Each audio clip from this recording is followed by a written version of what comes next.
सच्चे दरबार की जय। आज हम जानते हैं मल्लिकार्जुन ज्योतिर्लिंग की महिमा। आंध्र प्रदेश में कृष्णा नदी के तट पर दक्षिण का कैलाश कहे जाने वाले श्री शैल पर्वत पर श्री मल्लिकार्जुन ज्योतिर्लिंग स्थित है। महाभारत, शिव पुराण तथा पद्म पुराण आदि धर्म ग्रंथों में इसकी महिमा और महत्ता का विस्तार से वर्णन किया गया है। पुराणों में इस ज्योतिर्लिंग की कथा इस प्रकार से वर्णन है। एक समय की बात है कि भगवान शंकर के दोनों पुत्र श्री गणेश और श्री कार्तिकेय स्वामी विवाह के लिए परस्पर झगड़ने लगे। प्रत्येक का आग्रह था कि पहले मेरा विवाह किया जाए।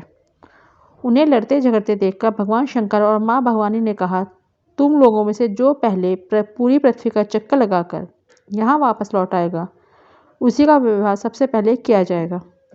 माता पिता की यह बात सुनकर श्री कार्तिकेय स्वामी तो अपने वाहन मयूर पर विराजित हो तुरंत ही पृथ्वी प्रदक्षिणा के लिए दौड़ पड़े। लेकिन श्री गणेश के लिए तो यह कार्य बड़ा ही कठिन था।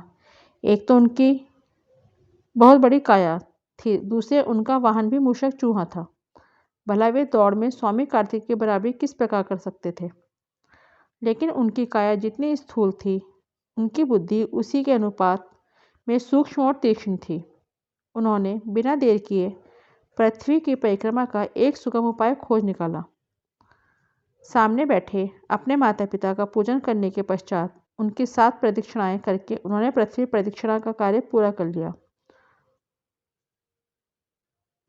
पूरी पृथ्वी का चक्कर लगाकर स्वामी कार्तिकेय जब तक लौटे तब तक गणेश जी का सिद्धि और बुद्धि नाम वाली 2 कन्याओं के साथ विवाह हो चुका था और उन्हें क्षेम तथा लाभ नामक 2 पुत्र भी प्राप्त हो चुके थे। यह सब देखकर स्वामी कार्तिकेय अत्यंत रुष्ट होकर कौच पर्वत पर चले गए। माता पार्वती वहां उन्हें मनाने पहुंची। उनके पीछे शंकर भगवान भी वहां पहुंच गए।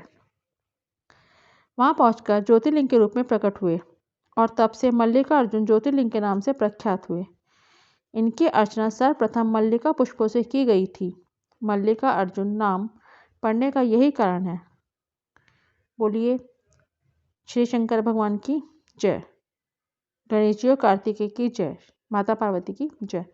यदि आपको मेरे द्वारा ये दी गई ये जानकारी अच्छी लगी या सही लगी हो तो ऑडियो को लाइक और शेयर कीजिए, चैनल को सब्सक्राइब कीजिए।